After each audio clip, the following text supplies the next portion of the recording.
Welcome to a review for Finance Exam Number 2. Today we're going to be going over the 4 main sections that we're going to be tested on. I won't be going over any of the problems because we have a formula sheet and they should be pretty straightforward.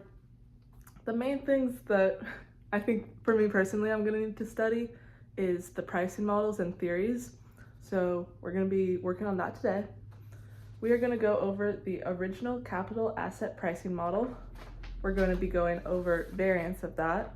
We're going to go over the arbitrage pricing theory. And finally, we're going to be going over information market efficiency theory. So kind of a lot, but they all follow the same format. So we need to know the objective, the assumptions, analytics, conclusion, shortcomings, and closing remarks for all of them, which seems like a lot, but they kind of all fit together and have similar assumptions. And it's all pretty interesting stuff, so let's get into it. Number 1, we're going to go over the original capital asset pricing model.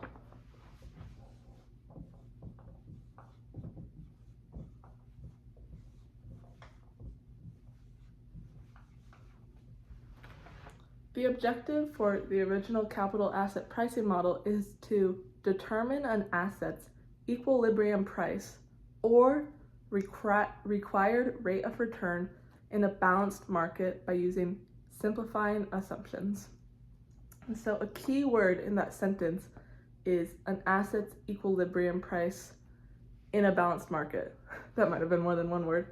But the reason why this is important to note is that when we move on to arbitrage pricing theory, if we're asked to compare and contrast the two, the main difference is that the original capital asset pricing model will always have a balanced market. Like assets are going to be priced exactly right. The reason why there's room for arbitrage or for an asset to be overvalued or undervalued is because there's a slightly a period of time where supply and demand is a little off. So investors can take advantage of this. But for the original capital asset pricing model, when we're finding equilibrium price or required rate of return, it's going to be in a balanced market. And so how you can remember that is by looking at the graph that we are going to need to draw. So when we're asked for the analytics, this is what you need to write. First, we're going to draw the security market line. Just to go over it, the objective, we're going to be asked for it. So you write, find an asset's equilibrium price or required rate of return in a balanced market using simplifying assumptions.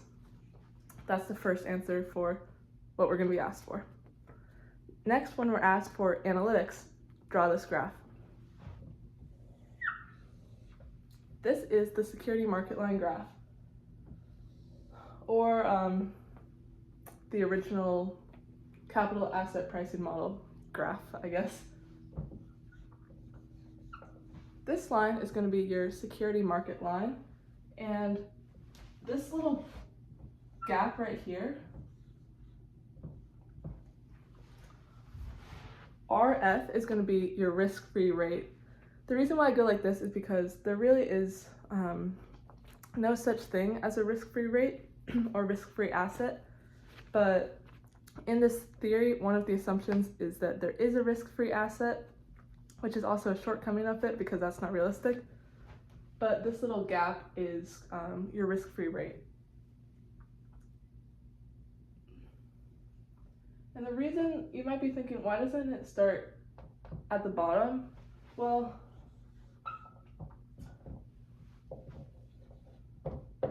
on your y-axis, you're going to have your return and then like required rate of return. And then on your x-axis, you're going to have your systematic risk. And investors are still going to expect return even if there is no risk. Like no one is going to invest, and even if there's zero risk, expect nothing back. That would just be a waste of time. So even if an investor is investing at zero risk, they still won't return. So that's what that little gap is. What's important to note here is that this is systematic risk. Why that's important is because there's another graph that looks exactly like this. That's the CML graph. And over here is going to be your total risk. But for the original capital asset pricing model, you are only taking systematic risk into account. And so once you draw this graph, you can draw one more line, which is going to be,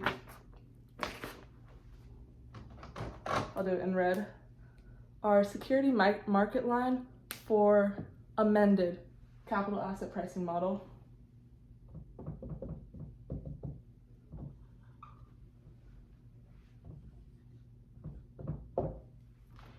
And so for the amended capital asset pricing model, this is going to take into account taxes, and this equilibrium point is going to be where dividends equals capital gains tax rates.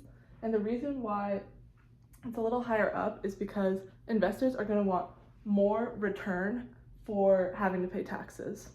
So you can draw this, you can kind of write out a paragraph of, what we talked about. And then you're going to be asked for assumptions. And so the way that we are going to try to remember this is by thinking back to Markowitz theory. And so in Markowitz theory, there were a lot of assumptions. Here, the assumptions are pretty similar, but we only have 9, which seems like a lot, but only 3 of them are different. So the first 2 assumptions you can remember start with all investors. For the original capital asset pricing model, you need to know that all investors are risk averse and all investors have homogeneous expectations about risk and return. So this is obviously not realistic because all investors have different expectations, but those are 2 assumptions we need to know. The third is that there is a risk-free asset. And so this differs from Markowitz theory because there's no risk-free asset there. All right, the fourth assumption is that asset allocations are perfectly divisible. So this means if I wanted to take buy 1/100th of a stock, I could do that. That is also in Markowitz theory. Next is that markets are perfectly competitive. This is one of the shortcomings because they are not, but we'll get to that. The next assumption is that there is no inflation. Number 7 is there's a single period horizon, so it's at a single point in time. Next one is investors are rewarded for taking systematic risk instead of total risk. So that's why we have systematic risk on our x-axis instead of our lowercase sigma. And our final assumption is that investors are allowed to lend and borrow any amount of money at the base risk-free rate. What do we conclude from all of this? Well, you're going to write, you see it in the middle? We are going to write that equation, and we're given our formula sheet. And from all that, we are going to conclude that Ri equals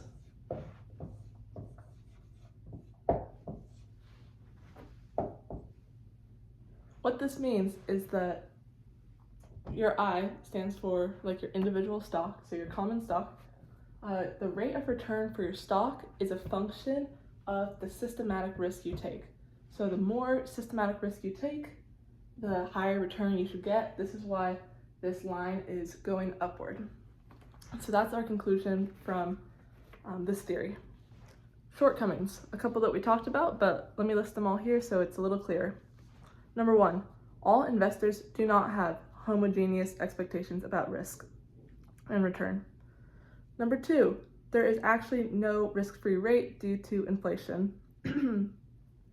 Number 3, taxes and regulations exist, so markets are not perfectly competitive. Number 4, beta is ambiguous. And so one of the downfalls of this theory is that beta actually isn't defined. It's really highly debated, I guess, in the finance community or when people are making theories because it can stand for a lot of variables. Closing remarks. Despite the shortcomings, the original capital asset pricing model is highly popular because beta can be calculated easily and accessed on a daily basis. So even though there are shortcomings and this isn't the most realistic theory, it's very popular because data for beta is available every day, and to the public you can calculate it very easily and see the relationship between your systematic risk and your return. Sorry, losing my voice, we only just started. Compare and contrast Markowitz theory and capital asset pricing model. We did this a little bit, but let's just do it in depth. Markowitz theory says there's no risk-free asset, where capital asset pricing model says there is a risk-free asset. Markowitz theory says total risk is taken into account, but here we only have systematic risk. The main point of Markowitz theory is portfolio diversification, where capital asset pricing model, the main point is equilibrium asset pricing. So this point right here. All right, next we are going to talk about the variance of the capital asset pricing model. These are a lot of formulas, but starting from the top, if you can kind of see, we're going to need to know all of these, the multi-period global capital asset pricing model. I won't go through really what the equations mean, just like a quick rundown of one sentence that explains each one. All right, the first one is multi-beta capital asset pricing model. This theory expands the capital asset pricing model by adding multiple risk factors. So if you remember, this is our systematic risk, so multi-beta is going to be multiple risks. And this better explains asset returns. So if there was a graph, I imagine it would just be crazy, because maybe it'd be 3D or 4D, because it wouldn't just be reliant on one kind of risk. Next is the multi-period capital asset pricing model. This expands the capital asset pricing model to account for investment decisions over multiple periods of time. Excuse me. So this name also kind of gives it away, multi-period. It's over different time periods. So it will take into account expectations of risk and return that evolve over time. So maybe at one point you're a little younger, so you think, okay, I can take more risk. But then when you grow older, you're like, okay, I want to put less in stocks, put more in bonds, etc. This model would account for it in a better way than the original one, because it would take your expectations about risk and return and average them over periods of time. Next is the global capital asset pricing model. So this version is used to evaluate expected returns in a global context. Global context, like we learned, means both domestic and international. So it will take in to account both markets where the investor lives and markets all around the world. Next is the consumption capital asset pricing model. This relates asset returns to consumption rather than just the overall stock market. And so this will link the market to the real economy. It will basically talk about return, risk and return in ways that aren't just like, if I invest in this, then I get this. It'll take into account like what's happening, in the real world, in the actual economy. It says consumption capital asset pricing model because it's really focused on the consumer and how GDP is and the environment of what's happening around. Next is the zero beta capital asset pricing model. And so this estimates expected returns using a portfolio with no market risk. So you can just imagine this x-axis is totally gone. Rather than a risk-free rate, there is just no risk in the entire market, which is actually insane. That would be crazy. Our final one is the amended capital asset pricing model. And this is this line right here. It basically makes our original one more realistic. It adjusts it for factors like taxes and regulations, inflation, and makes it more realistic to market conditions. That's why we have it's a little higher up, because you're going to want that return to be higher if you're going to have to pay taxes and think about inflation and have regulations. Awesome, we're halfway through. Next, we're going to talk about the arbitrage pricing theory. So, what is arbitrage?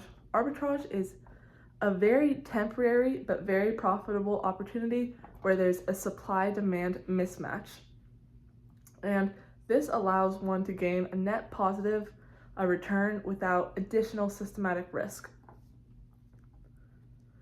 And you gotta act fast for it. It involves buying an asset in one market at a lower price while simultaneously selling it in another market at a higher price. And this price difference of the overvalued and undervalued stock is where you get that gain. I'll draw it on the graph and it'll look so cool. This was probably my favorite theory. So the objective of this theory is to recognize the temporary market in equilibrium. So to see, okay, where's the market where's supply and demand not adding up, and then you see how returns are generated for particular assets. In the original capital asset pricing model, markets are always at equilibrium, so there's no room for arbitrage or for buying an asset that's undervalued. But our objective here is to, think of it like a hawk, like where's the undervalued asset, where's the overvalued asset, and depending on that, you either buy and sell and make bank.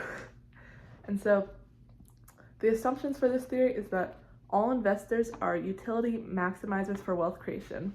This is kind of just a fancy way of saying investors want as much money as they can get.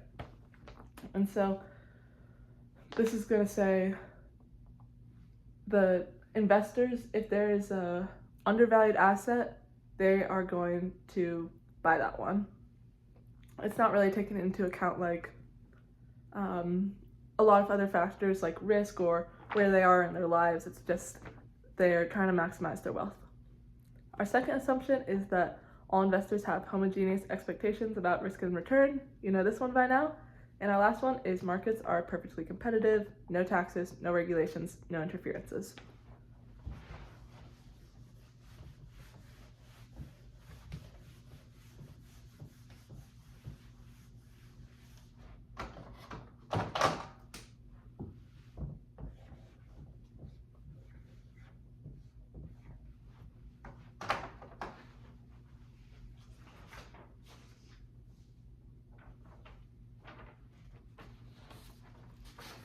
So for our analytics, we're going to draw a similar graph, and it's similar because it's going to have the same x and y axis, but it's going to be a little different because the purpose of this graph is to show how an asset can be undervalued or overvalued.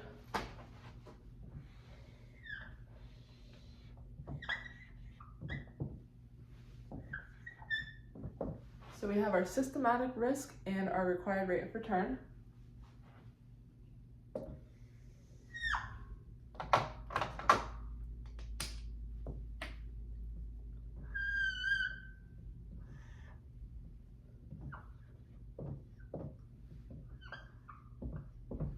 So this is our systematic risk and required rate of return for asset A.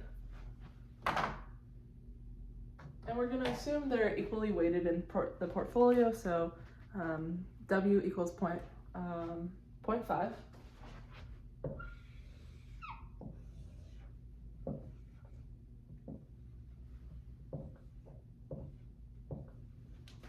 Here we have asset B for blue.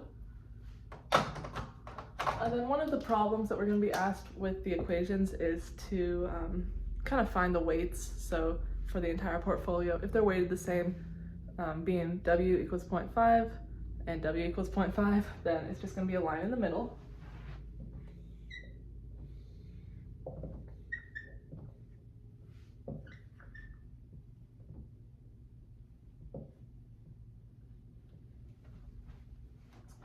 And so you might be thinking, all right, this looks like our normal graph. This makes sense. Risk is going up, so return is going up too. Not so fast. Arbitrage comes along and says, well, there actually is points beyond and below equilibrium. So due to, well, we'll talk about why it happens in a second, but there might be a stock or an asset that's priced up here. And so would you, as an investor, would you rather have an asset, would you rather buy it here or here? I'll give you a minute to think about it. Correct answer is way up here. You can get the same, you can take the same amount of risk right here and get higher return for no additional systematic risk. And so this would be an undervalued asset and you would want to buy it.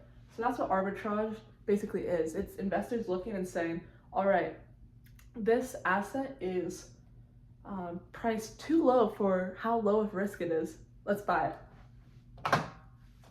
On the other hand, an asset could be down here. And this would be an overvalued asset because in this theory, you could buy one, assuming they're like the same price, because it's the same amount of risk. You could take on the same amount of risk and get more return, but down here, you take the same amount of risk and get less return. That's a terrible deal. So your overvalued assets, you're gonna wanna sell. And so that kind of juxtaposition is what is gonna give you your gains, and the reason why this theory is important and actually pretty realistic. There is a major shortcoming to it, but there's kind of shortcomings to them all and pros and cons, so that's why we learn about all of them.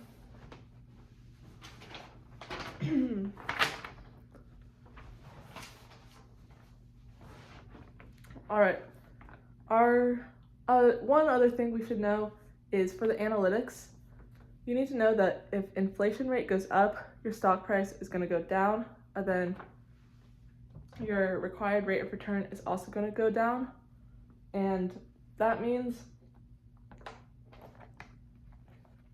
that sigma 1 is going to be less than 0. And you might be wondering, what is sigma 1? What is this? It's just for the equations. So if you're in this class, you'll probably know what that means, but if not, you can just kind of ignore this section. If interest rates go up, stock price also goes down. If stock price goes down, your return is going to go down, obviously. And so sigma 2 is also going to be less than 0. Our third one is GDP is going up, stock price is going to go up. Those companies are doing well, stock prices are going up, your return's going up. And so they're all lambda 1, lambda 2, lambda 3. Lambda 3 is going to be greater than 0. That's just a little side note that we're going to be asked on. Don't let it disorient you if you're not in this class. Our conclusion for the arbitrage pricing theory is that this theory is more elegant than the original capital asset pricing model. It has fewer assumptions, cleaner graph. It's just less going on. But unlike the original capital asset pricing model, this theory, the data for it, is extremely hard to get. You're not using beta as a main factor, and to get the data you need for these equations, which is down here, this is why we were talking about our lambdas. To get that equation, you're gonna need quarterly or annual data, which is number 1, hard to get, and number 2, you have to wait for it. Like, your data is not gonna be always up to date, because if it's quarterly data, you're gonna get it every quarter. Closing remark. Though this theory is more elegant, it is less practical. All right.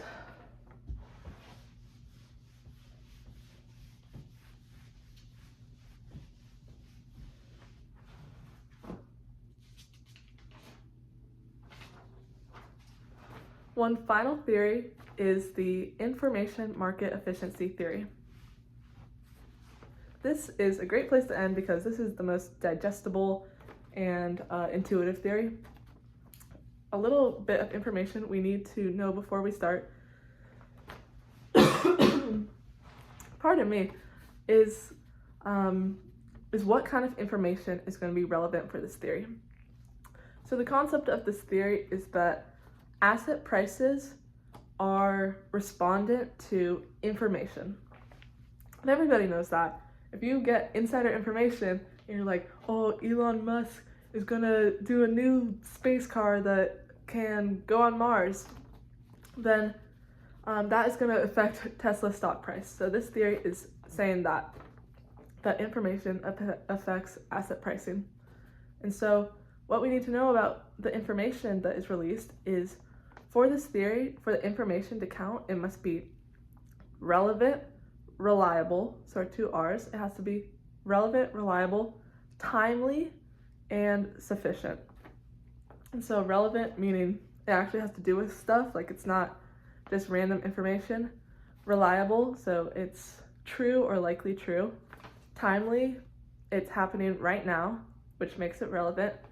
And I think sufficient, I couldn't get a full answer about like what sufficient really means. I'm kind of guessing it's like in full, or like there's not too many gaps in the information, but RRTS, just remember those four. And there are three main types of information: private, semi-private, and public. You can kind of assume private is the pre-release stage.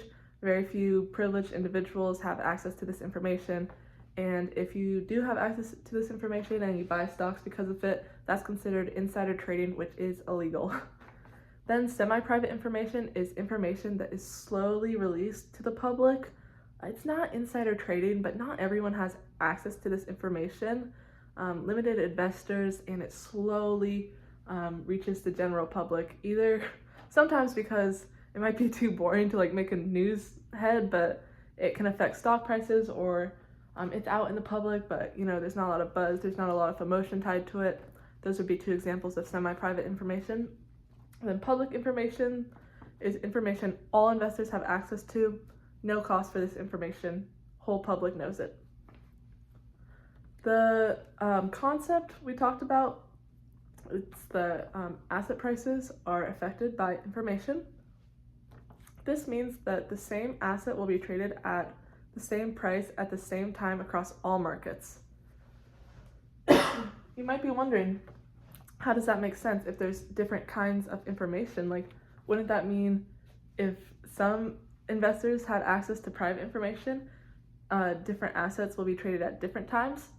That's where this theory comes in. This theory it's basically saying, imagine there was no private or semi-private information. All investors knew all information and were in the same time zone. That's what this theory is getting at. There are three forms of this. So strong form is information significantly affects the market. Semi-strong is it only moves the market a little. Then weak is public information that no one cares about and it has no effect on the market. So the role of information is that markets gradually care less and less about the information. So the impact of information on asset pricing is gradually decreasing. If there was a graph, it would be pretty steep. Like once information is public and people have made decisions about whether they're going to buy and sell stocks, unless the information changes, it really gets less and less relevant really fast. So that is the role of information in this theory. The assumptions that we need to know is that markets are perfectly competitive. Like all our other theories, there are no taxes or regulations. There is information symmetry, and so this means that all information is public and investors all have the same information. And then our third assumption is that there is no time lags in both markets and information receiving. So it's just assuming everyone's on the same time zone, basically. Fourth assumption is there is the same corporate balance sheets in every country. And so there are different ones in different countries, but for this theory, we're just assuming uniform accounting standards just to make things simple and to decrease the amount of variables going into this. And our last assumption is that assets are priced correctly. Some shortcomings. This one I like because you can basically just look at the assumptions and say the opposite. So a shortcoming is it's unrealistic because there are actually taxes and regulations. It's unrealistic because there is actually a lack of information symmetry. It's unrealistic because there are different time zones and different releases of information, which means different trading hours too. And it's unrealistic because there are different accounting rules and practices across countries.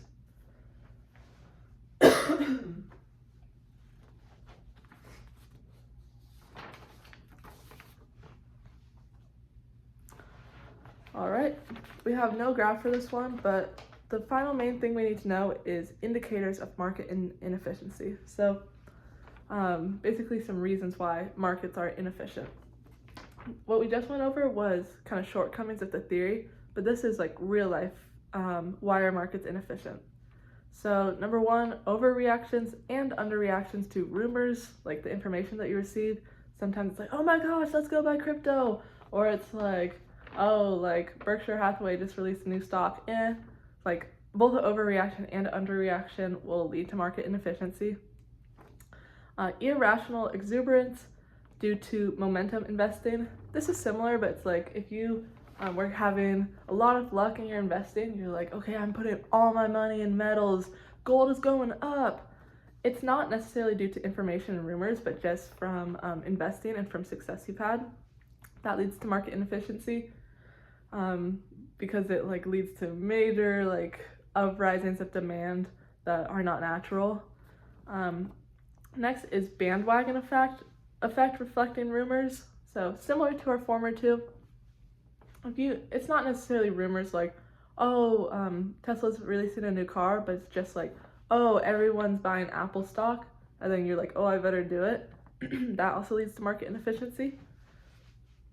Our fourth reason for, or indicator of market inefficiency is the weekend effect. So usually on Monday, markets are down due to like bad news, or I haven't actually looked at the stats at that, but that's what we were taught in class. So, and then they're back up by the end of the week. That has no reflection really to do with companies, but it's just like rumors and speculation usually. And the final thing is the January effect. So this is the idea that stock markets go down in January because people sell stocks to go on shopping sprees or for tax purposes before the end of the year. In conclusion, is market inefficiency necessarily bad? No, it's actually the reason for arbitrage. That market inefficiency is basically saying there are different, the supply and demand levels are not matching up exactly for a certain period of time. So that allows room for arbitrage through which there are capital inflows and outflows from one market to another. And so these add dynamics to markets, and in the case of efficient markets, there will be no market dynamics, which would leave no room for that little game that we learned about in the arbitrage pricing theory. All right, I think that is everything besides the formulas that we need to know. I did forget really quick how the original capital asset pricing model, how that graph is affected by inflation. So let me just draw it up here real quick. We remember our security market line. All we need to know is that if inflation is up, that line is going to rise. And also, when risk aversion goes up, the slope goes up. So the rate of return doesn't change, but the slope for your security market line is going to go up. And so as long as we review this, I'm not sure what I'm trying to say. I wish you luck if you review this and also the formula sheet. I think we should be all right. Thanks for sticking with me through a longer video, and I hope this helps.